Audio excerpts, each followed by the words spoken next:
600 VA, ela é para uso de equipamentos como micro-ondas, não é isso?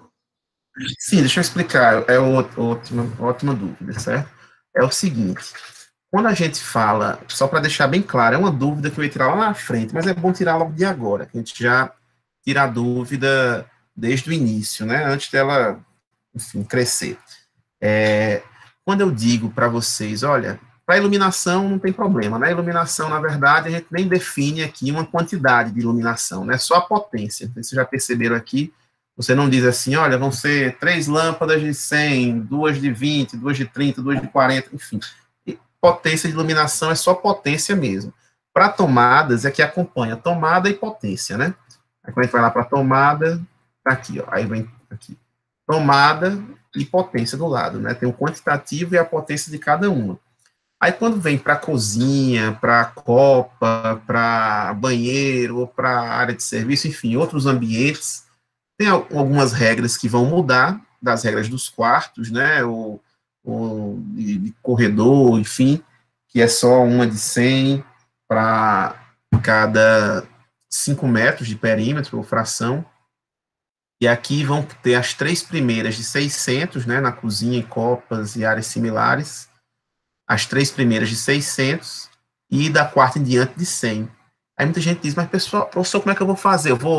É uma tomada diferente, é uma tomada diferente de 600 para tomada de 100, ou vamos dizer assim, eu vou colocar uma nomenclatura específica para dizer, olha, essa tomada aqui vai ser utilizada para equipamentos com essa potência, essa outra vai ser usada para equipamentos com uma potência menor. Não, na verdade, não vai ser assim que vai funcionar.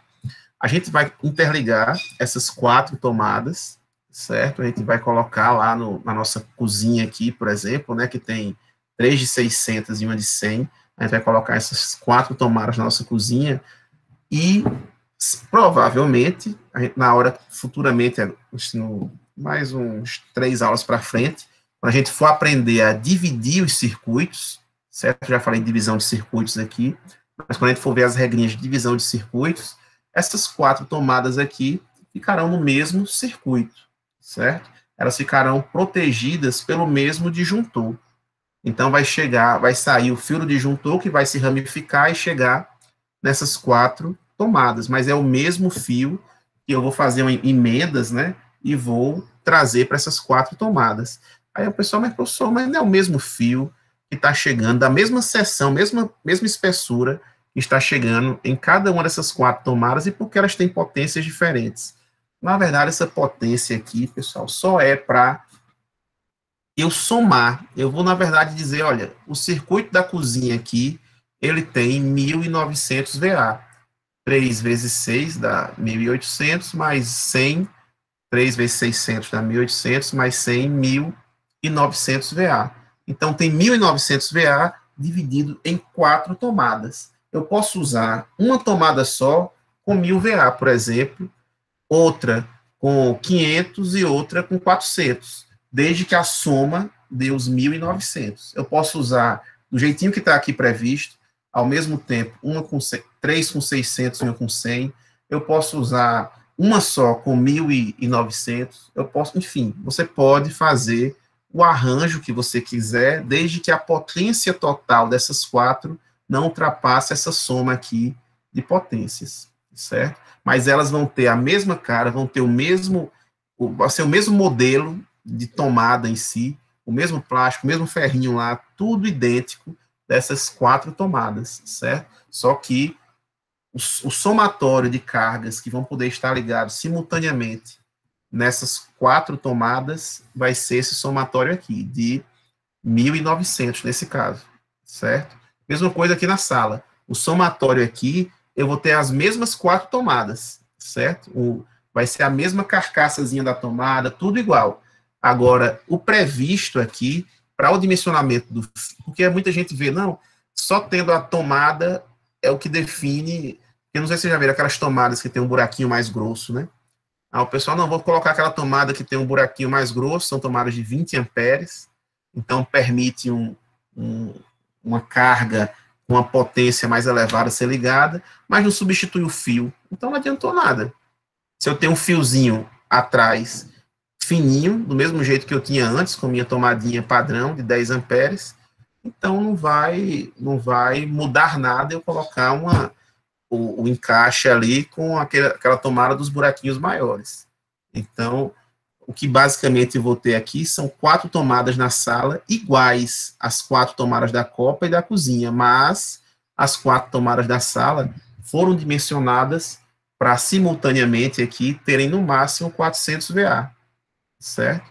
Pode ser em uma só 400, posso ser em duas 200, posso ser em 4 100 em cada uma, desde que a soma não ultrapasse essa potência total aqui, certo? Então, não vai ter diferença na localização ou na potência máxima que você vai botar em 4 tomadas, mas o que importa aqui é o somatório dessas tomadas em cada um dos cômodos, em cada um dos circuitos, né? Porque às vezes a gente vai, no caso da cozinha, a gente vai ver nas regras, né?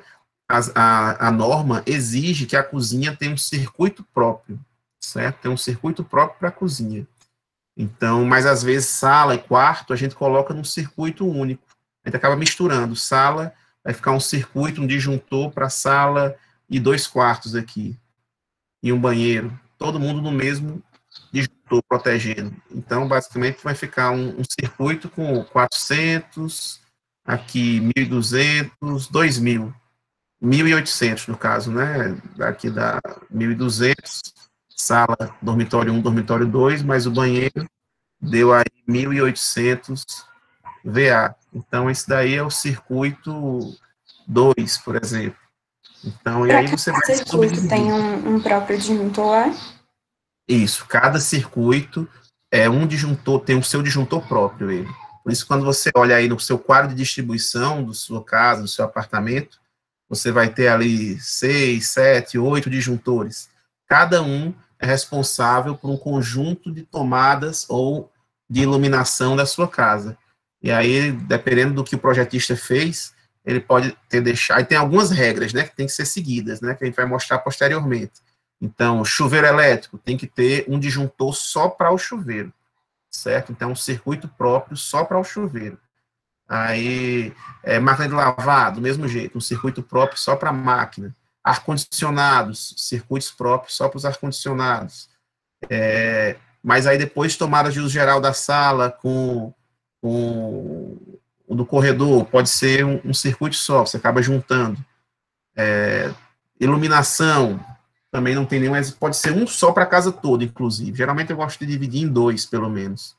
Mas pode ser um só para a casa toda, de iluminação, não tem nenhuma exigência de iluminação. Então, a gente vai ver as regrinhas para a divisão de circuitos, e cada um dos disjuntores, ele está responsável por um conjunto de tomadas ou iluminação. Agora, também não pode misturar iluminação e tomada no mesmo disjuntor.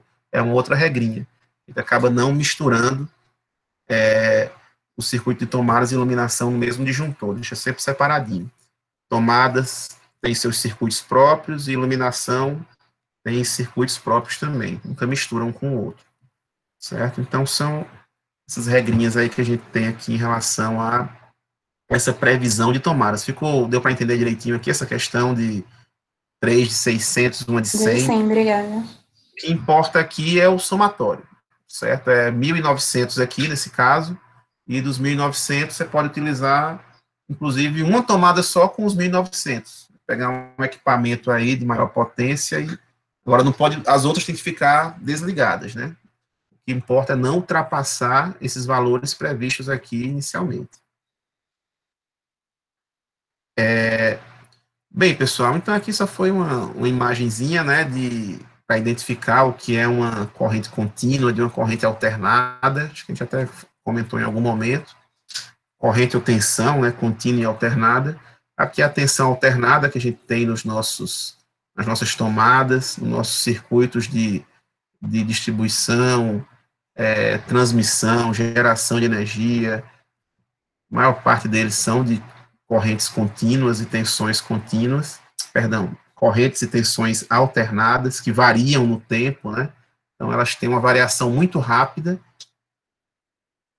Essa aqui a gente tem um ciclo, aqui é uma repetição, depois ele vai acabar se repetindo aqui, continuando aqui esse formato cossenoidal. Então, e uma das coisas que uma das grandezas que a gente determina uma tensão ou corrente alternada, uma grandeza alternada, é a chamada frequência. E eu quero ver se vocês lembram, né, já ter ouvido algum dado sobre a frequência que a gente tem na nossa rede aqui no Brasil. A frequência dada em hertz. Quem já viu aí quantos hertz tem a frequência utilizada nos nossos equipamentos? Alguém já ouviu falar aqui em quantos hertz a gente tem? Se vocês pegarem aí um carregadorzinho de celular, ou uma bateria de um notebook, um carregador de um notebook, deixa eu ver se aqui tem. Deve estar bem pequenininho aqui. Tem aqui, bem pequenininho, não vai dar para mostrar muito não, mas nessas especificaçõezinhas, vocês vão acabar encontrando um númerozinho acompanhado de um HZ. Ei, professor. Oi. 60 Hz, não? Isso. Então, quando tiver esse HZ aí, é a unidade de Hertz, né? E o que significa o Hertz? É a quantidade de ciclos, de repetições em 1 segundo. E aqui no Brasil a gente utiliza a frequência de 60 Hz. Então, os equipamentos, muitas vezes eletrônicos, podem ser utilizados nas duas frequências que são utilizadas no mundo, que é 60 aqui no Brasil, e na maior parte dos países, e em alguns países utilizam 50 Hz, certo? Como é o caso, por exemplo, do Paraguai, né, que a gente tem Itaipu ali dividido, metade para o Paraguai e metade para o Brasil, e os geradores do lado paraguaio são de 50 Hz, e os geradores para o lado brasileiro são de 60 Hz. Então, aí você vê a variação da tensão, ela é muito rápida, 60 vezes cada um desses ciclos por segundo, se a gente dividir 1 segundo por 60 vezes, só para a gente ter ideia do tempo de um ciclo, né, que a gente chama de período, o período vai dar em torno de 16 milissegundos. 1 dividido por 60, dá 16 milissegundos. É um tempo muito curto, certo? Para cada uma dessas repetições. Por isso que não dá nem para, na passagem por zero aqui, se a gente estiver tomando um choque, não dá nem para tirar a mão, porque continua muito rápido a passagem por zero aqui. Então, a tensão alternada ela é muito rápida. E, geralmente, em baterias de carro, pilhas, e outros equipamentos eletrônicos, acaba a gente utilizando a tensão contínua, certo? Uma grandeza contínua, tensões e correntes contínuas, que são fixas, né? Então, tem um terminal positivo, negativo, você pegar a pilha aí do seu controle remoto da TV, ela vai ter 1,5 volt, e tem um terminal positivo, outro negativo, e é constante aquela tensão, né? Ela não tem essa variação aqui como nas grandezas alternadas. Então, aqui o conjunto de valores negativo e positivo se constitui no ciclo, a corrente industrial alternada ocorre 60 vezes por segundo, ou 60 ciclos por segundo, ou 60 Hz, que a gente utiliza aqui no Brasil. Certo? E aí, como eu já disse, né, é só dividir a frequência, a quantidade de vezes por segundo, eu pego 1 segundo, divido pelo tempo de um ciclo, eu já comentei que a gente dá 16 milissegundos aproximadamente, e eu tenho aqui os 60 Hz que a gente tem aqui no Brasil, né? Então tem essa relação entre a frequência em Hz e o tempo o período em segundos. Aqui é só a parte a gente acaba também, em alguns momentos, né, não vai ser nem nosso caso aqui, falando em um outro tipo de frequência. Tem a frequência em Hertz e tem a frequência em radianos por segundo. Então, é a mesma coisa, só que transformado um pouquinho aqui, ao invés de dizer ciclos por segundo, você fala radianos por segundo, considerando cada ciclo 2π, certo? A gente pega um ciclo, considerando 2π, né, 360 graus, aí acaba fazendo essa transformação. É só multiplicar aqui a frequência em ciclos por segundo por 2π, e você obtém aí o radianos por segundo. Então, a frequência de 60 Hz dá no mesmo você dizer que é uma frequência de 377 radianos por segundo.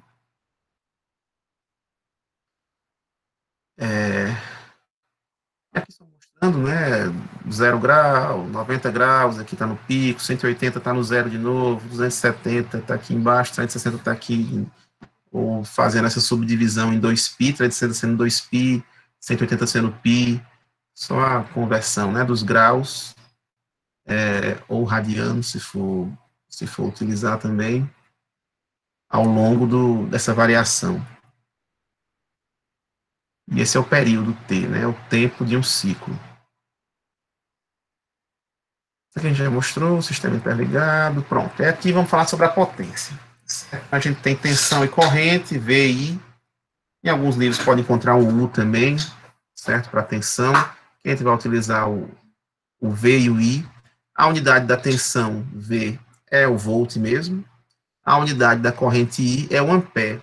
Por isso que a tensão, a potência aparente fica VA. V de tensão, A de amperes, né? Da intensidade de corrente. Então, a unidade da potência aparente acaba sendo o VA, o volt ampere. A tensão, é o trabalho, enfim, a gente já falou isso aqui naquela... Já mostrei isso daqui. Pronto, aqui, a intensidade da tensão é dada em volts, da corrente em amperes, certo? Por isso que fica o VA, né? A unidade do dimensionamento que a gente faz lá das lâmpadas, das tomadas, da iluminação, já que eu não sei exatamente qual equipamento vai estar ali, como ele vai utilizar essa potência na parte ativa e reativa, a gente dimensiona no total, que é o VA. Inclusive, quando você está dimensionando, eu não vou fazer isso, mas, enfim, o dimensionamento de transformadores, então, for dimensionar um transformador para uma indústria ou um comércio que vai abrir ali na cidade. Então, o dimensionamento do transformador ele é dado em VA, e não em watts. Então, os transformadores são transformadores de 30.000 VA, 45.000 VA, 112.000 VA. Então, é sempre em VA.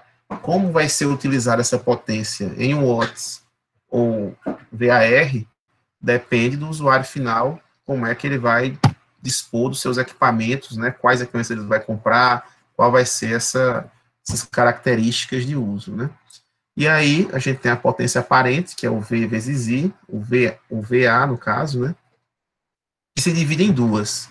Ele vai se dividir em potência ativa, a gente vai utilizar o Pzinho, que é dado em watts, certo? E a potência reativa, que é esse Qzinho aqui, que é dada em VAR, volt ampere reativo. A potência ativa, a parcela ativa, né, aquela que vai ser transformada efetivamente na potência útil, certo? Ninguém vai usar a energia elétrica, a potência elétrica em si, né? A gente vai sempre convertê-la em alguma coisa, ou em movimento, né, em potência mecânica, ou em temperatura, em chuveiros, aqui aquelas torradeiras, ou ferro de passar, ou qualquer tipo de potência térmica, ou em luminosa, né, com lâmpadas fluorescentes, com lâmpadas a LED, incandescentes, enfim. A gente vai acabar convertendo a elétrica em alguma. E essa parcela que é convertida efetivamente na energia que a gente vai utilizar, na potência útil, é a parcela de potência ativa, né? Então, a potência ativa é a parcela efetivamente transformada em potência mecânica, térmica e luminosa, certo? Então, essa é a potência ativa e é dada em watts. Então, aqui, a unidade de potência ativa é watts, essa potência se refere ao consumo útil do equipamento. Já a potência reativa, né, ela vai ser utilizada para todo equipamento que tiver uma bobina, todo equipamento que tiver um enrolamento, para funcionar, naturalmente ele vai ter que consumir uma parcela em VAR, volt ampere reativo. Então, a potência reativa, isso daí porque os meus enrolamentos, né, vai ter uma parcela da energia que vai ser convertida em campo magnético. E para ter esse campo magnético, eu vou ter que, vamos dizer assim, utilizar uma parte do total da potência aparente em potência reativa, né, no volt ampere reativo, no VAR. Então, onde tiver motores, onde tiver lâmpada fluorescente, não sei se alguém já viu uma lâmpada fluorescente aqui, mas a lâmpada fluorescente, ela não funciona, você não compra só a lâmpada fluorescente. A compacta, sim, você compra só a lâmpadazinha compacta, né, aquela de bocal, de rosquear, aí ela funciona sozinha, porque internamente aqui, internamente dela, vai ter um sistema eletrônico que permite ela funcionar. Agora, a lâmpada tubular, ela não funciona, só ela não. Eu preciso, além da lâmpada tubular, eu preciso comprar esse camaradinho aqui, que é o reator, certo? E aqui dentro do reator vai ter uma bobina, vai ter um fiozinho enrolado para permitir o funcionamento da lâmpada fluorescente tubular, certo? Então, no caso, lâmpada fluorescente tubular, ela vai ter aí uma parcela do seu consumo de energia elétrica reativa, certo? E os próprios transformadores ficam no poste ali, naturalmente, só para o transformador funcionar, ele já vai gastar, porque dentro do transformador, ele vai ter ali algumas bobinas, né, o fiozinho enrolado, para poder variar essa tensão para cima ou para baixo. Então, naturalmente, já tem um consumo aqui no próprio equipamento, que está convertendo os níveis de tensão e corrente, já tem um consumo X ali, um determinado consumo de potência reativa nele, certo? Então, acaba que não é convertida em trabalho útil, né? Não é convertida, mas é necessária. Não tem muito para onde eu correr, onde eu precisar ter esses enrolamentos, onde eu precisar ter esses fiozinhos enrolados. Lá no meu laboratório, lá na minha sala, eu acho que eu não trouxe aqui para minha casa. Mas eu tinha um transformadorzinho, eu ia mostrar para vocês, depois eu pego umas imagens também, com um motorzinho aberto e um reator e até um transformadorzinho daqueles estabilizadores. Todos eles têm internamente um fiozinho enrolado, uma bobina interna, e aí mesmo não sendo convertida na potência, no caso no motor aqui, não é essa parcela que é convertida em força mecânica, né, potência mecânica, ou aqui no reator da lâmpada fluorescente em luz, mas de toda forma faz parte do equipamento como um todo. Então não tem como eu ligar uma lâmpada fluorescente sem um reator e eu ligar um motor sem um campo magnético aqui para permitir que haja futuramente essa movimentação do motor. E nem o transformador vai conseguir variar as tensões e correntes sem os campos magnéticos também. Então, não tem para onde correr, vai ser necessário. Em alguns motores ele vai ser mais eficiente, então ele vai precisar de uma menor quantidade de potência reativa do que outros. Outros reatores aqui, eu tenho reatores hoje bem eficientes já também, e praticamente não usa mais, ele internamente já se compensa, enfim, usa uma pequena quantidade de potência reativa. Então, dependendo dos equipamentos, das tecnologias, a gente vai se tornando cada vez mais eficientes nesses dispositivos, certo? Mas ficar sem usar ainda não tem como, eu tenho que usar do total uma parcelinha para esse movimento, para esse campo magnético ser criado, né? E a gente faz uma brincadeirinha aqui, uma analogia, né, que muito canto a gente vê, hoje ainda é terça, né, pessoal, isso aqui era bom para uma aula de sexta, mas, enfim, o que acontece aqui? Quando você vai lá no barzinho, né, agora ninguém está mais podendo ir em barzinho, mas em casa, quando você vai tomar a sua cervejinha, quem gosta de tomar, ou também pode ser um refrigerante, enfim, qualquer bebida gaseificada, vai ficar aqui em cima uma certa espuma, né? Então, é algo inerente ao enchimento do copo. Você pode ter todo o cuidado ali, ficar um pouquinho, mas vai ficar alguma coisa. E o volume total do copo, a gente pode considerar como sendo a nossa potência aparente, né? Os VA. Essa espuminha aqui, que não vai fazer muito efeito, não vai gerar muita potência alcoólica em você, a gente vai considerar como sendo o nosso kVAR, como nossa potência reativa, e aqui sim o líquido em si, na parte líquida da bebida, efetivamente, e vai ser a nossa potência ativa, certo? Os kilowatts, ou os watts, ou os múltiplos de watts, né? E na nossa casa, quando chega a conta de energia de vocês, a gente não paga. Qual é a unidade da conta de energia? Quem lembra aí? Você não paga só watts, né? Ou kilowatts. A gente paga um produto, né? Da quantidade que a gente está utilizando vezes o tempo que a gente está utilizando. Então, a gente não paga a potência só, a gente paga a energia, a gente paga a energia elétrica. E das três aqui, as normas, né, da ANEEL, elas estabelecem que para o cliente residencial, ele só vai pagar a potência ativa, a energia ativa consumida. Então, na sua casa, você pode utilizar a reativa, pode tomar espuminha aqui do jeito que você quiser.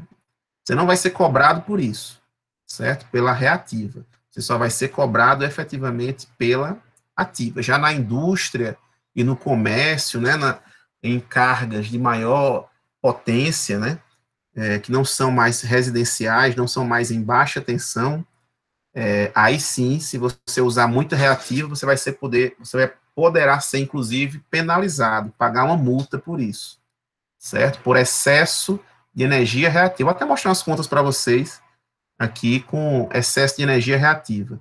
E aí você acaba sendo penalizado por estar sendo pouco eficiente, né? Por estar usando equipamentos com muita energia reativa, tal, por estar sendo pouco eficiente no seu uso da energia como um todo. Então, para qualquer distribuidora, né, quanto mais ela vende, ela tem que dimensionar os seus equipamentos para um total aqui, para uma determinada quantidade de kVA, e quanto mais os clientes usarem em energia ativa e usarem pouquinho em energia reativa, melhor para ela, certo? Melhor para ela. E aqui você já vê, ó, que já lembra um vetor aqui, né?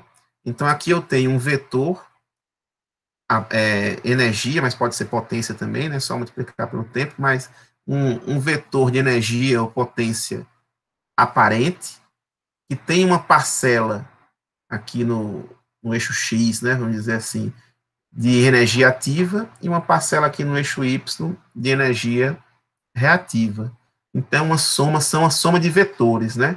Então, energia ativa mais energia, esse vetor energia ativa mais o vetor energia reativa vai dar esse vetor aqui, energia aparente, certo? Quanto menor for isso aqui dá um triângulo, né? Se eu pegar essa parcela de energia reativa e colocar aqui para a direita, ó, fechando aqui, eu fico com um triângulo, que tipo de triângulo eu fico? Um triângulo aquele triângulozinho que um dos lados dele tem 90 graus, né? Se eu pegar aqui, eita, já entreguei ali. Se eu pegar aqui essa energia reativa no eixo Y, né, nesse azulzinho, e arrastar, colocar aqui, ó, na saída dessa setinha e encontrando com essa daqui de cima, eu acabo ficando com um triângulo retângulo. E a gente tem várias relações trigonométricas para o triângulo retângulo, né? A gente vai poder ter aí, usar seno, cosseno, tangente, usar o teorema de Pitágoras, usar, enfim, uma série de hipotenusa, né? Cateto adjacente, cateto oposto, dependendo dos ângulos que a gente estiver tratando. Então, a gente vai ter uma série de relações trigonométricas que a gente vai poder utilizar e descobrir, né, a partir de uma ou duas grandezas daqui, na verdade, se eu tenho, considerando 4 grandezas aqui, né, os três lados do triângulo e um dos ângulos, se eu tiver de um triângulo retângulo, né, se eu tiver dessas 4 grandezas, 2, eu encontro todas as outras, certo? Então, se eu tiver um dos ângulos, com exceção do de 90, né, algum dos outros 2, e um dos lados, eu encontro todos os outros. Se eu tiver 2 lados, eu encontro todos os outros e os ângulos. Então, acaba facilitando muito e são criadas várias relações com isso. Então, aqui eu acabo ficando com esse triângulo, um triângulo de base, potência ativa, P, de altura, potência reativa, Q, e de hipotenusa, potência aparente, S. Certo? A gente acaba ficando com essa relação aqui, que é a mesma daqui, né? Ativa, a base, a altura vai ser o azulzinho, que eu vou trazer para cá, para formar o triângulo, e a hipotenusa vai ser a aparente. As letrinhas que a gente mudou aqui, né? O S fica com a minha hipotenusa, considerando esse ângulo aqui, né? O cateto adjacente, o ângulo entre a aparente e a ativa. Então, esse ângulo aqui, eu vou ter o oposto a esse ângulo, a potência reativa, Q, os VARs, o cateto adjacente a ela, eu vou ter a potência ativa em watts, P, e a hipotenusa vai ser o S, que é o VA, o volt ampere, certo? Então, ela fica nessa configuração. Então, esses daqui são os triângulos que a gente acaba encontrando, é o famoso triângulo de potências, né? O triângulo de potência ativa, reativa e aparente. E em alguns casos muito específicos, certo? Esse triângulo pode ficar de cabeça para baixo, que nem esse daqui de baixo. Esse triângulo, o P é sempre positivo, o S em módulo, né? Ele vai ter um módulo aqui e um ângulo, mas o Q pode ser negativo em alguns casos específicos, certo? Que é quando eu tenho uma compensação, vamos dizer assim, o que, enquanto os motores, transformadores, reatores contribuem positivamente para a potência reativa, a gente tem um outro equipamento que tem uma contribuição contrária, que no caso são os capacitores, certo? Então, enquanto os enrolamentos, né, os fiozinhos enrolados, as bobinas, contribuem positivamente para o crescimento da potência reativa, no total, né, ali do meu triângulo de potências, eu tenho que os capacitores contribuem negativamente. E aí, se eu tiver uma contribuição negativa aqui, eu posso ir caindo, chegar no zero, inclusive, e aí o meu S fica igual ao P, ou posso cair ainda mais, ó, caio, o triângulo vira de cabeça para baixo, certo? Então, esse daqui é o chamado capacitor.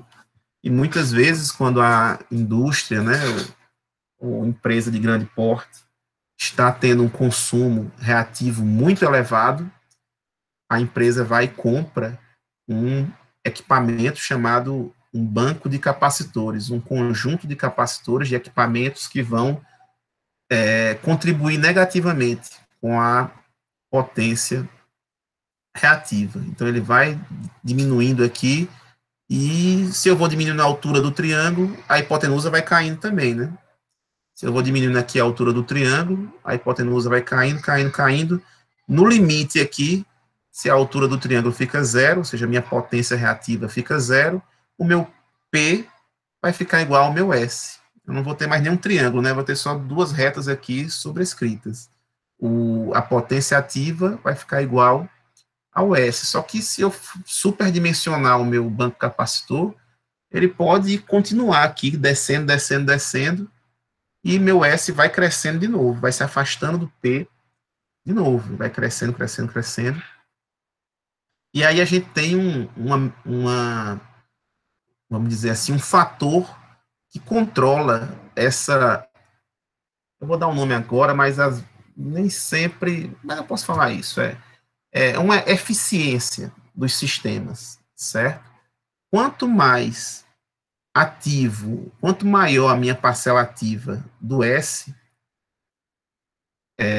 eu estiver utilizando, quanto mais forma em watts eu estiver utilizando dos meus VA, mais eficiente é o meu sistema, certo? Se eu tenho 2 motores que consome a mesma quantidade de potência reativa, potência aparente, e um deles tem uma potência em watts maior do que o outro, então ele é melhor, ele é mais eficiente. Com aquele mesmo bloco de potência, eu estou conseguindo gerar mais trabalho, certo?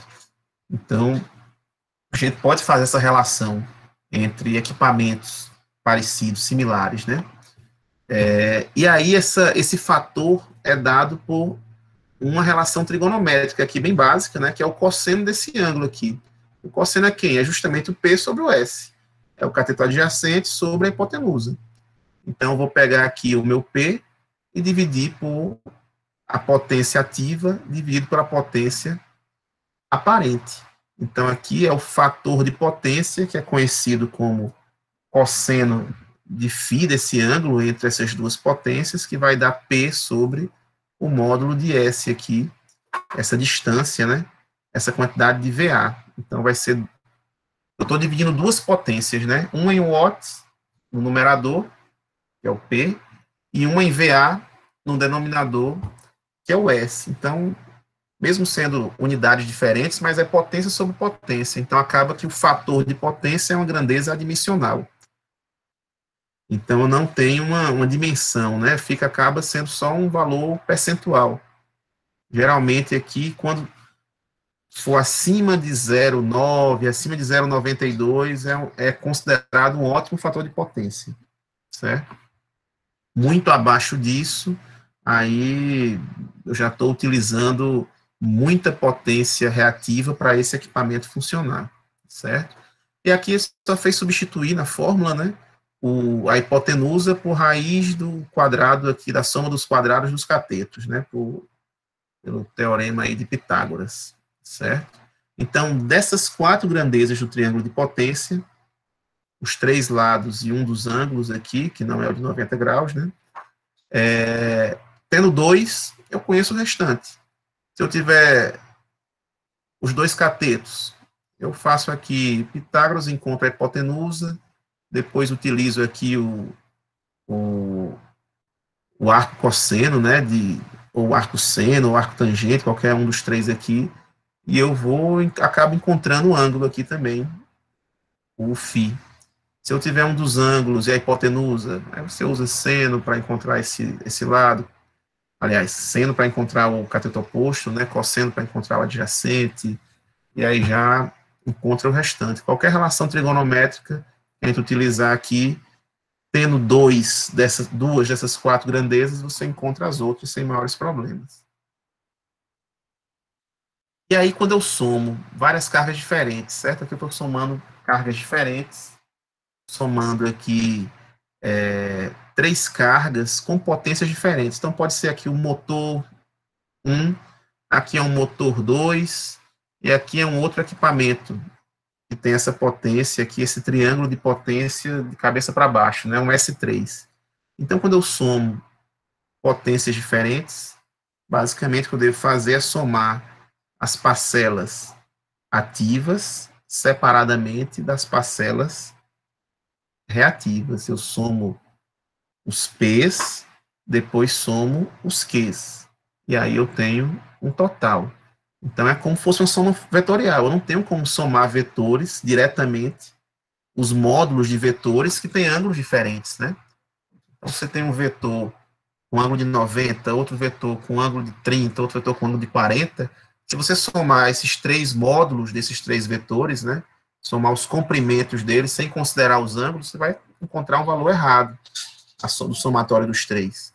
Então aqui a gente acaba somando, dividindo aqui essas minhas três potências, né, nas suas parcelas ativas,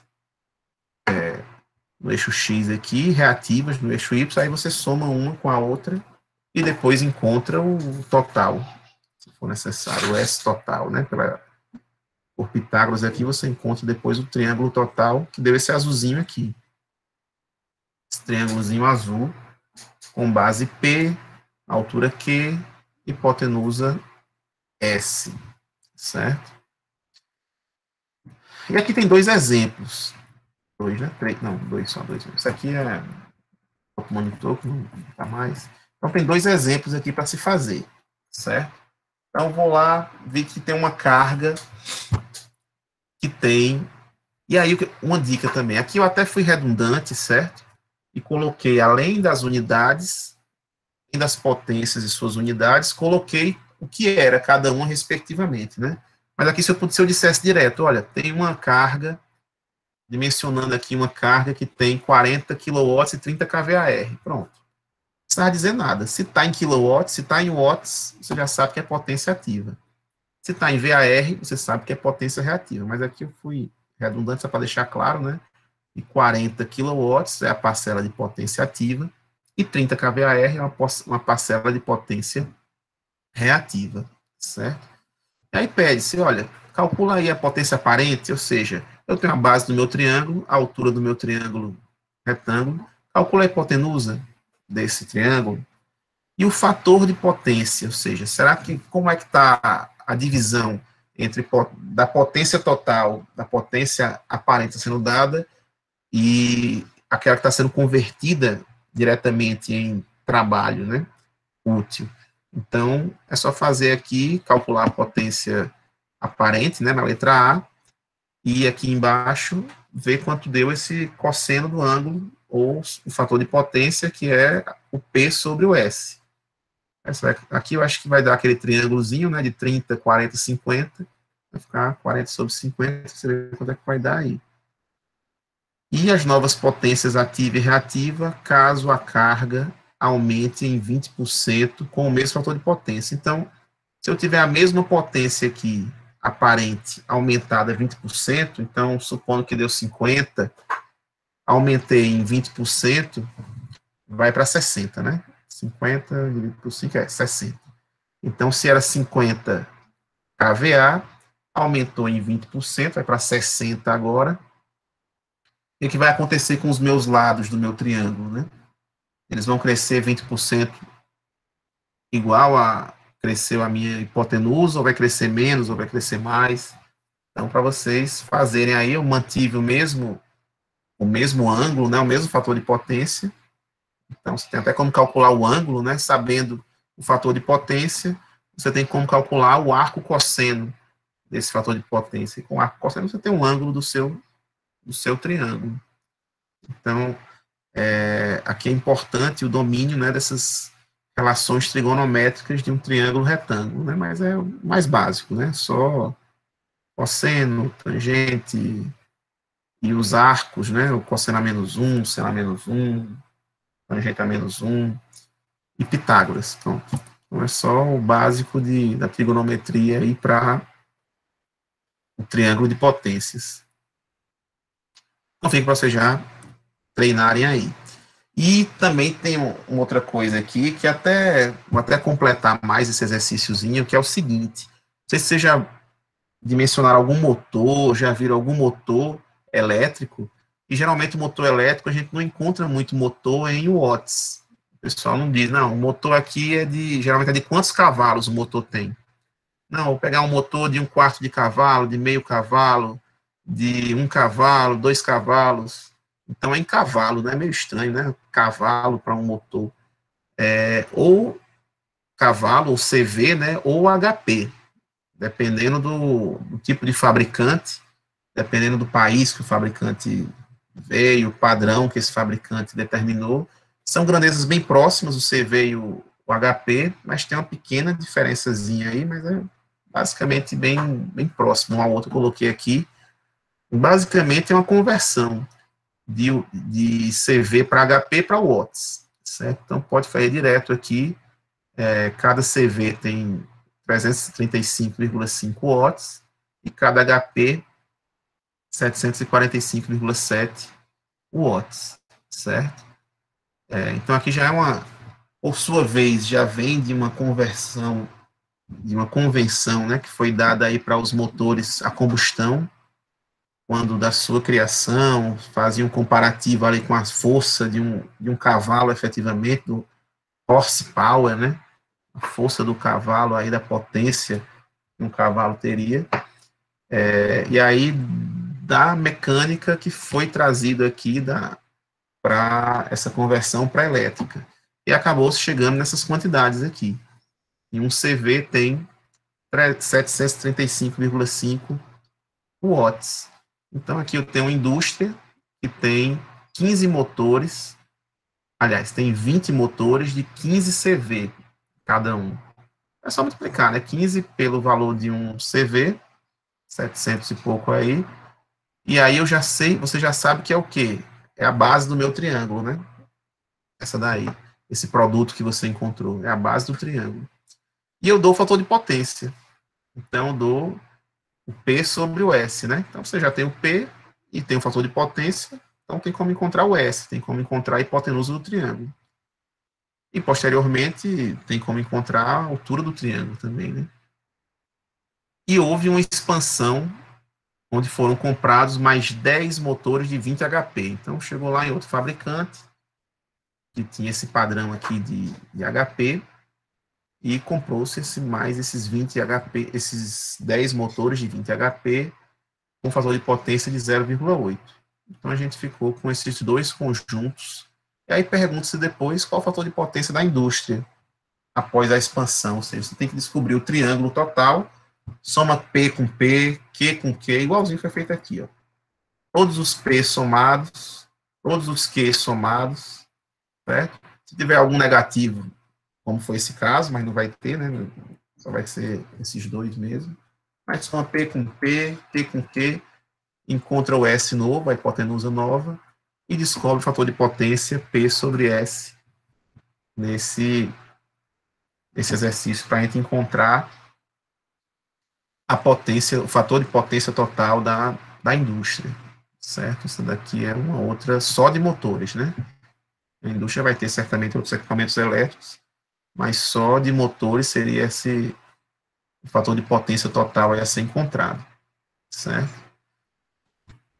Então é isso, pessoal. Sobre potência, faça esses dois exercícios, certo? É bem rapidinho, eles não vão ter muitas dificuldades, não, nesses dois exercícios aqui. Eu vou colocar lá no site o linkzinho para vocês mandarem, igualzinho vocês mandaram esse de agora. Ok? Então, aqui a gente finaliza esse conjunto. Vamos já para o próximo, já iniciar, aproveitar essa meia horinha de aula ainda. E vamos para o planejamento, né? Pronto, agora vamos abrir a norma. Já abrimos, né, um pouquinho a norma. Deixa eu mostrar a norma para vocês, né? Acho que eu não lembro se já mostrei aqui. Excel. Não, acho que não está aqui. Deixa eu ver onde é que está. Acho que está nas aulas. Aqui é 5410. É a nossa norma. Nossa norma principal, essa daqui, é 5410. Cadê os números? Instalações elétricas de baixa tensão, 2004. Essa daqui é a nossa norma principal, aquela que a gente vai se basear fortemente, aí ela tem tamanho de um livro, né? 217 páginas, bem extensa. E aqui fala daquela parte de previsão, e aí, ó, vamos ver aquela previsão de carga. Deixa eu procurar aqui, quem está conseguindo ver aí, previsão. Só para a gente ver como, às vezes, a forma que ela apresenta não é uma forma tão didática. Deixa eu procurar aqui por 600 VA. Vai aparecer. Pronto, aqui, ó. Em banheiros, pronto, aqui, ó. Potência atribuível em tampos de tomada. Olha aqui, tá 9.5.2.2.2. Potências atribuíveis a pontos de tomada. Banheiro, cozinha, etc. 600 VA por ponto de tomadas. Até 3 pontos, 100 para pontos excedentes, e blá, blá, blá. E, eita. Divisão de, pronto, essa partezinha que a gente vai ver agora. Divisão da instalação. Coincidentemente, chegamos aqui rapidinho. Então, às vezes não está muito desenhadinho, só são as regras que eles delimitam aqui, né? Então, aqui já está definido aqui as regras para divisão de circuitos. Então, todo ponto de utilização previsto para alimentar de modo exclusivo um equipamento que tenha corrente nominal superior a 10 amperes. Então, 10 amperes. Qual a potência de um equipamento superior a 10 amperes, né? Se a gente tem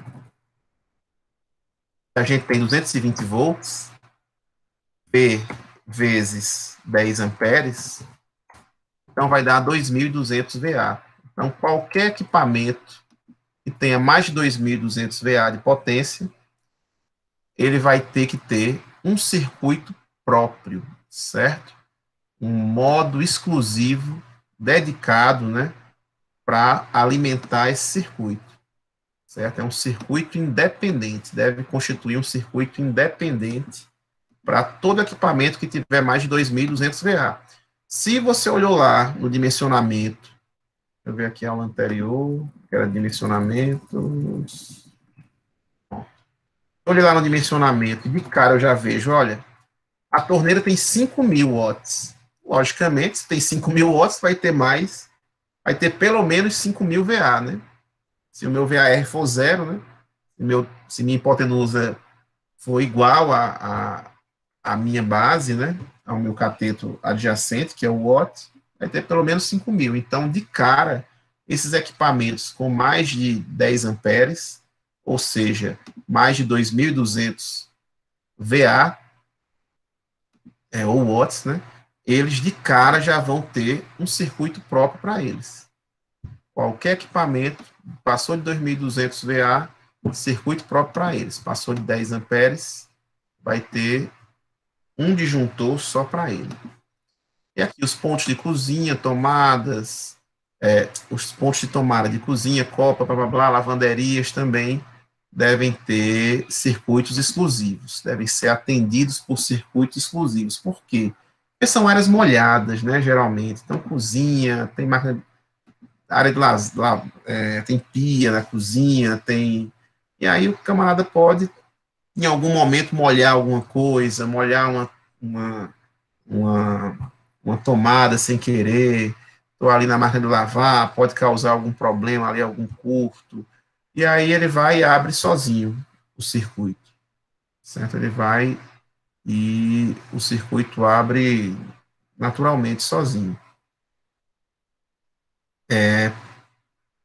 Pontos de iluminação, aqui está vendo, os pontos de iluminação não sejam alimentados em sua totalidade por um circuito só, e tem a parte também que tem que ficar separado, ponto de tomada, limite de exceção, 4.2. E é todo dividido, pessoal. Aqui o problema da norma é que tem hora que ela cita uma coisa lá no capítulo 4, depois vem para o capítulo 9, aí depois retrai, enfim, fica um lá e cá. Por isso que os livros ajudam muito na hora de definir de resumir logo, né, o que importa. Então vamos aqui, que eu já peguei do livro mesmo.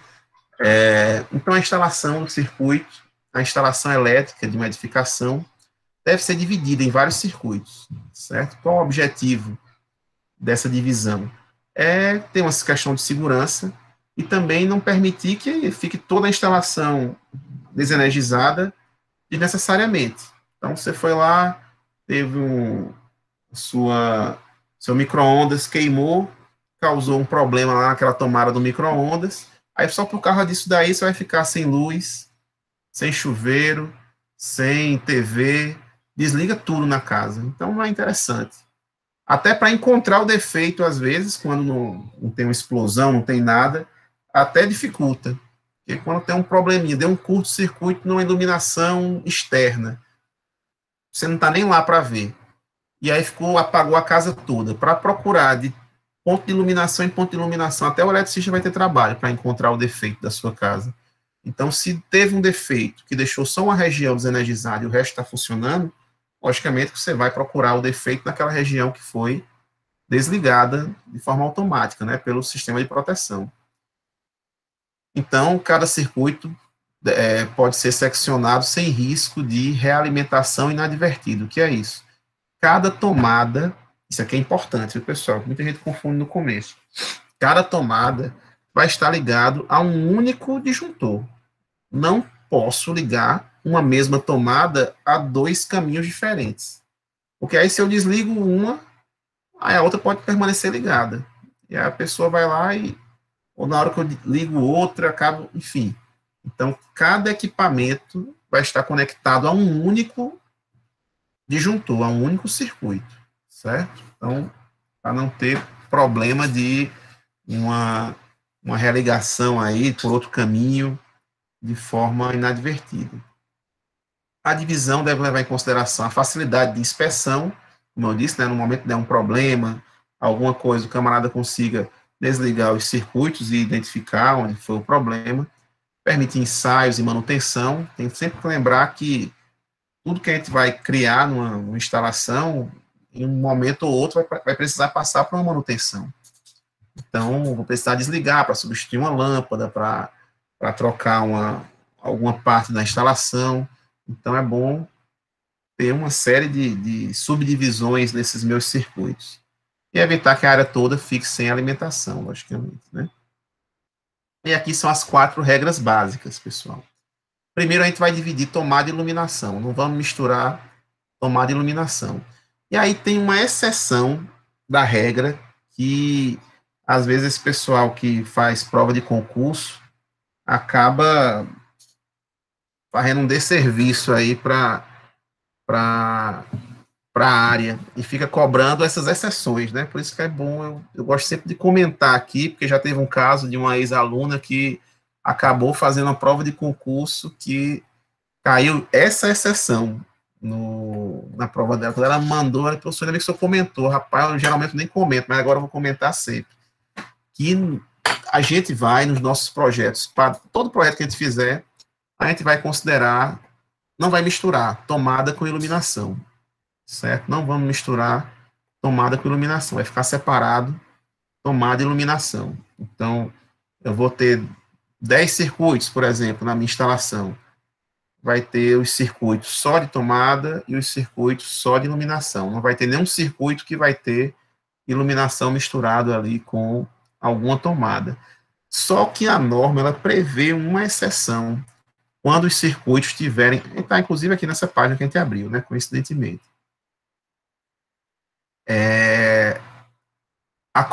Quando o circuito comum, iluminação mais tomadas, pronto. Então, eu posso criar um circuito comum de iluminação e tomadas, desde que não seja uma corrente superior a 16 amperes. Então, essa daqui é uma exceção da norma, certo? Essa daqui é uma exceção da norma, que eu posso juntar os dois, desde que a corrente não ultrapasse 16 amperes. Ou seja, 16 amperes vai dar quanto aqui? Vai dar 220, como é que eu faço? 220, 16. Per mil. E não vai dar nunca isso. Difícil uma residência a gente chegar nessa potência, mas enfim. Se não ultrapassar 3.520 VA de potência, a gente pode deixar um circuito comum para iluminação e tomadas. Mas se a gente for lá no 4.2.5 circuitos, aqui, ó, os circuitos terminais devem ser individualizados pela função dos equipamentos de utilização que alimentam. Em particular, deve ser previsto circuitos terminais distintos para pontos de iluminação e para pontos de tomada. Então, essa daqui é a regra padrão, certo? Iluminação e tomada a gente separa. Mas aí ela vem lá na frente, com a exceção. Pronto, aqui são exceção a essa regra. Exceções a essa regra, né? Quando está menor de 16 amperes, não sei o que, são umas exceções aí que às vezes são cobrados uma questão ou outra justamente em cima dessa exceção, mas o nosso padrão vai ser separa tomada e iluminação. Equipamentos com correntes maiores que 10 amperes, eu mostrei para vocês lá, né, que 10 vezes 220 volts vai dar 2.200 VA, então qualquer equipamento com mais de 220 VA de potência aparente, a gente já coloca um circuito próprio. E aí, aqui é o mínimo, né? Aqui é o mínimo que a norma exige. Eu já prefiro Por exemplo, ar-condicionado. Se você colocar a potência de um ar-condicionado de 100 VA, ele não vai dar. Eu tenho até uma tabelinha de potências aqui. Deixa eu mostrar para vocês alguns equipamentos. Normas.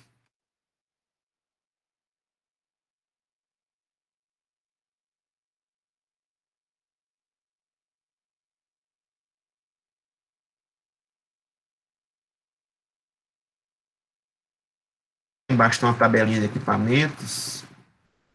A gente vai ver uma série de equipamentos diferentes. Vamos aqui, ó. Aqui tem uma série de equipamentos diferentes, certo? Então, geralmente, para um quarto, vocês vão usar um ar-condicionado de 12.000 BTUs no máximo, quando não der um de 10 ou um de 9.000 BTUs. Não sei se alguém tem ar-condicionado em casa, no quarto, mas dificilmente para um quarto vai ser maior do que 12.000. A não ser que seja um quarto muito grande, uma cidade muito quente, para ter essa necessidade. Então, os ar-condicionados não têm uma potência tão grande assim. Acima de 10, não vai ter mais de 10 amperes. Então, vão ter menos, 1.400 watts, né? Vamos botar 1.400 watts aqui. Se fosse 1.400 VA, daria 1.400 dividido pela tensão para a gente encontrar a corrente que vai sobrar, né? 220 vai dar uns 6 amperes. Então, tá distante aí dos 10 ainda, né? Não vai dar 10 amperes. Mas mesmo assim, eu coloco um circuito próprio para todo ar-condicionado. Mesmo não estando só para passar dos 10 amperes, a princípio seria esse daqui, 18.000. Já passa dos 2.200 watts. Então, mesmo dando abaixo dos 10 amperes, eu vou lá e coloco um disjuntor próprio para ele. Mesmo a norma me dizendo, olha, só precisa de disjuntor próprio para equipamentos maiores do que 10 amperes. Mas no ar-condicionado eu já coloco. E em circuitos de cozinha, copa, e áreas de serviço, lavanderia e locais similares. Também tem que ter um circuito próprio, certo? Você pode até juntar, inclusive. Botar um circuito para cozinha e copa, ou um circuito para cozinha e lavanderia, desde que ele fique separado da sala, dos quartos e de outros ambientes, certo? Então, toda casa aqui que tiver pelo menos um chuveiro elétrico, ela vai ter que ter pelo menos 4 circuitos. Um para os cômodos, quarto, sala, corredor, enfim. Um para iluminação, um para o chuveiro e um para a cozinha e a área de serviço. Pelo menos 4 vão ser necessários. Mas aí, logicamente, que a gente vai, por exemplo, para a iluminação, bota 2. Para as tomadas aqui, bota 2 ou 3. Para chuveiro, deixa um mesmo, só for um chuveiro, só vai ficar um mesmo. E para a cozinha e área de serviço também eu gosto de deixar só um também. Um lugarzinho pequeno, né? Agora, se for um ambiente maior, e quanto maior o ambiente for, maiores subdivisões você pode fazer, certo? Sem problemas. Então tá aí. Aqui meu quadro de distribuição. E aqui cada um, aqui um ar-condicionado, vai ser o circuito 2, vai ter a iluminação, o circuito 3, tal, motor para caixa d'água, da cisterna para a caixa d'água, vai ter um disjuntor próprio, e assim sucessivamente. Cada disjuntorzinho aqui vai ficar responsável por uma determinada quantidade de equipamentos, ou de ambientes, né? Certo? Aí eu tenho aqui, inclusive, lá no site, ó, se vocês baixarem lá no site, a gente vai ter. No site tem aqui umas planilhas, né? Umas planilhas de quadro, térreo, superior, tal, que vocês vão utilizar mais um pouquinho para frente, mas a gente pode até falar aqui. Deixa eu fazer o download dela aqui para a gente abrir já.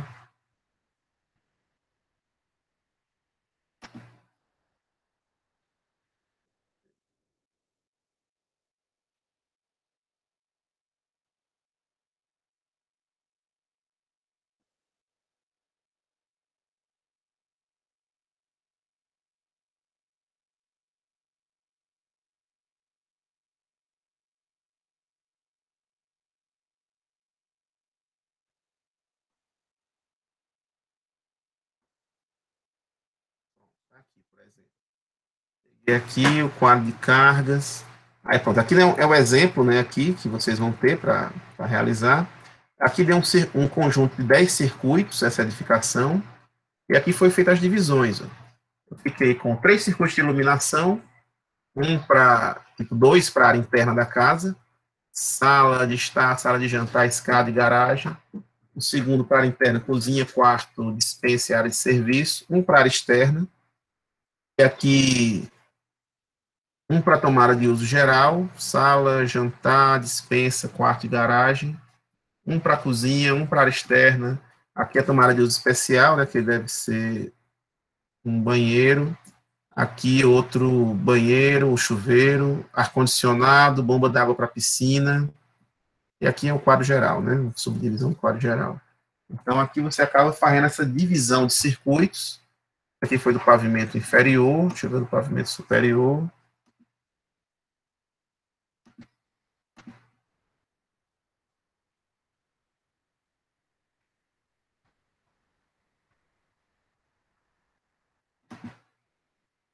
O pavimento superior deu 9 aqui, vamos ver aqui os circuitos. Foi um de iluminação todo do pavimento superior, ficou num só. Tomada de uso geral das suítes, do escritório, e aí específica do banheiro, dos banheiros, do ar-condicionado, cada um teve um, e do chuveiro, cada um teve um. Então, basicamente, vai ficar chuveiro você bota um, ar-condicionado você bota um, e o resto pode ser tomada de uso geral, não precisa nem ser específica, não.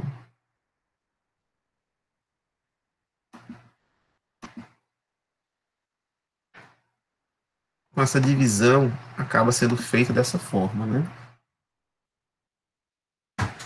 Tivemos aí as divisões, aqui a gente tem um quadro, temos 20 disjuntores aqui, uns 10 de cada lado, mais ou menos.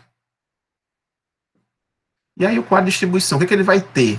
No quadro de distribuição, o quadro de luz, o quadro de distribuição geral, ou, enfim, tem vários nomes diferentes que pode ser dado, né? Mas geralmente o quadro de distribuição, o quadro de luz são os mais comuns de se encontrar.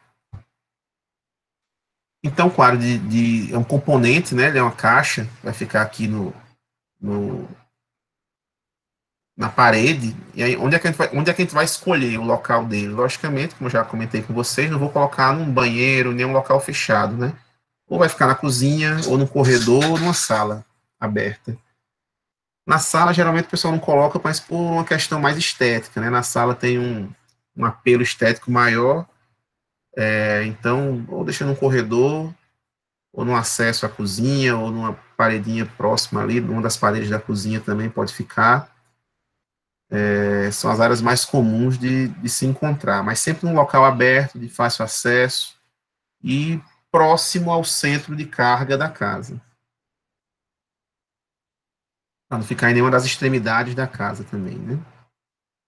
Então, ele vai abrigar um ou mais dispositivos de proteção, que são os disjuntores e ou manobra, e as conexões dos condutores, interligados aos mesmos. E vai sair dele a distribuição de energia aos diversos circuitos, né? Então, daqui estão saindo os fios para todos esses equipamentos. Então, tem um conjunto de eletrodutos conectados aqui. Então, esses eletrodutos vão estar aqui subindo para o teto, subindo pelas paredes, né? Chegando no teto, indo para os cômodos vizinhos e chegando nos ar-condicionados, nas tomadas, na iluminação, nos motores, nas diversas cargas que a gente vai ter ao longo da casa. E ele vai receber, né, vai chegar do quadro de medição lá da Equatorial, vai chegar nele os fios de fase, neutro e terra, né? Então, lá do quadro geral de medição, centro de medição, que vão chegar aos condutores que a distribuidora estiver disponibilizando para edificação. No caso de edificação de menor porte, podem ser condutores monofásicos, só uma fase e o neutro. Em edificações de maior porte, vão ser condutores trifásicos, as 3 fases e o neutro. A gente vai ter que fazer uma divisão, um equilíbrio, né? Parte dos circuitos vão ficar na fase 1, parte dos circuitos na fase 2, parte dos circuitos na fase 3, equilibrando aí para não ficar todo mundo concentrado em um só. Então, ele recebe os fios do medidor, nele se encontram os dispositivos de proteção, no caso, os disjuntores. Antigamente, utilizava-se fusíveis, né? Não sei se alguém já lembra essa palavrinha, fusível, mas o fusível, ele tem um funcionamento, né? Uma utilização similar ao do disjuntor. Só que a desvantagem do fusível é que quando ele é acionado, ele literalmente queima, né? Por isso que ele queimou o fusível. Então, ele não pode ser reutilizado mais. Depois de queimado, ele tem que ser substituído por outro. E o disjuntor não. Quando ele é acionado, ele vai baixar, você resolve ali, procura o defeito que teve, faz a manutenção necessária, só vai levantar de novo e está resolvido o problema. Não precisa ser substituído o disjuntor. Ele tem vários e vários usos ali, acionamentos e desacionamentos, você pode utilizar por várias vezes. E dele é que parte os circuitos terminais que vão alimentar lâmpadas, tomadas e aparelhos eletrônicos. Então, além do disjuntor, né, que é o principal elemento que vai estar presente no quadro, para alimentar, pessoal, o motor, não só são as fases que devem chegar. Para chegar na lâmpada, não só é a fase que deve chegar. Devem chegar outros componentes, né? Eu disse para vocês que tem que chegar a diferença para chegar na minha tomada, na sua tomada, por exemplo, no padrão novo de tomada aí, que está próximo a você. Tem 3 buraquinhos, né? Então, vai ter que chegar a 3 fios nessa tomada. E os 3 fios são a fase, que é o que está passando por aqui, está saindo dos disjuntores. O neutro, que não vai passar pelos disjuntores, vai passar por trás aqui. E o terra, certo? Que também não vai passar por disjuntor nenhum, passa por trás aqui e vai para seguindo ali nos eletrodutos até chegar na sua tomada aí do seu computador. Então, além dos disjuntores, eu vou ter que ter essas emendas, essas conexões para a fase neutro e terra, já que o neutro só chega um, a distribuidora só me dá um neutro para a minha casa toda, e se for monofásico, sua instalação, só dá uma fase. Então, você vai ter que fazer emendas ali para distribuir essa fase em vários circuitos, para distribuir esse neutro em vários circuitos, para distribuir o condutor de terra em vários circuitos. Né? Se eu tenho 10 circuitos, eu vou ter que ter 10 terras, 10 neutros e 10 fases saindo do meu quadro, certo? Um neutro para cada circuito, uma fase para cada circuito, um terra para cada circuito. Então, para você fazer isso com a fita isolante ali, abrindo, fazendo a emenda e mandando, fazendo a emenda de 10 circuitos saindo de um fio só, vai dar um trabalho e não vai ficar um negócio tão legal. E aí o pessoal acabou criando os chamados barramentos, certo? O barramento de fase, o barramento de neutro e o barramento do terra, o barramento de proteção que dá no mesmo, certo? E aqui eu vou usar, logicamente, os disjuntores, né? O disjuntor geral, que vai desligar a casa como um todo, os disjuntores específicos, né, dos circuitos. Então, vou finalizar aqui, né, mas eu vou só mostrar para vocês a imagem dos barramentos.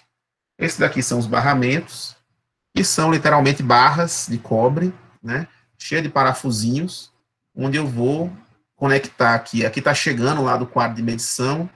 Nesse caso aqui, a gente não tem, no nosso estado, né, essa configuração da distribuidora me mandar 2 fases, ou seja, me mandar um circuito bifásico. Eu só tenho o mono e o tri. O bi aqui em Alagoas não tem essa disponibilidade. Então, geralmente em cidades que eu tenho 220 volts, com uma tensão fase neutra, eu não tenho bifásico. Só em cidades que eu tenho 127 volts que eu posso ter o bifásico. Quando eu tenho 220 volts, ou eu tenho o mono ou o tri, certo? Mas aqui no exemplo dessa referência que eu peguei, já tinham esse daqui com 2 fases. Mas esses fios aqui chegam lá da distribuidora, as fases, e o condutor de terra, você faz um aterramento na sua edificação. Então, chega um de terra só, e aí, para não fazer uma emenda e ficar um negócio feio, eu uso um barramento, eu prendo esse meu condutor de terra nesse barramento, e aí toda saída aqui do barramento vai ser uma emenda, né? Bem feita, todo outro parafusinho que eu tiver saindo com outro condutor, vai estar conectado com o condutorzinho verde, que é o de terra. Mesma coisa aqui com o barramento do azul, que é o condutor de neutro. Então, duas cores são obrigatórias, que é a cor do neutro e a cor do terra. A cor do neutro tem que ser azul clara, e a cor do terra tem que ser verde ou verde e amarelo, certo? Um fiozinho verde e amarelo, as duas coresinhas assim, ao mesmo tempo. E aqui eu passei por um dispositivo de proteção, por um disjuntor, vim aqui para o meu barramento de neutro, certo? Barramento de neutro, e esse barramento do neutro vai sair, se tiver 10 circuitos diferentes na minha casa, vão ser 10 saídas aqui no caso foram 4, né? 4 circuitos aqui que estão saindo para casa, e 3, na verdade, só de terra que estão saindo aqui. Certo? E aqui são os da fase, né? Os das fases já são um pouquinho diferentes, não tem um barramento como esse, é um barramento um pouco diferente, que já vai interligando aos disjuntores.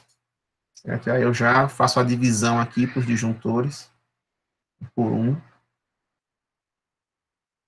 Depois eu mostro nas próximas aulas esses barramentos, mas são aqui os barramentos de neutro e terra, que são esses parafusinhos, né? Você abre o parafuso aqui, tira ele um pouquinho, coloca o fio, depois aperta de novo.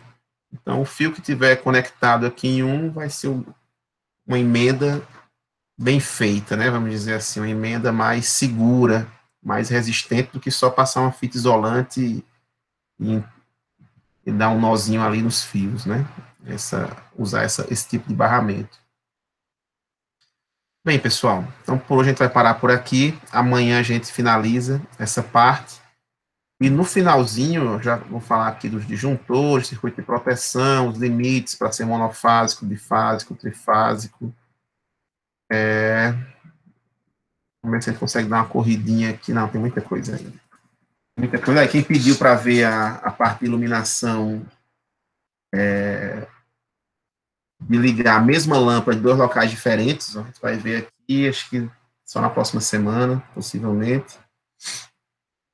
Ou até em 3 locais diferentes, a mesma lâmpada em 3 locais diferentes, ou mais, se a gente quiser. Na próxima semana a gente já está vendo essa parte. Né? Bem, pessoal, por hoje era isso. Eu vou deixar o exercíciozinho lá das duas,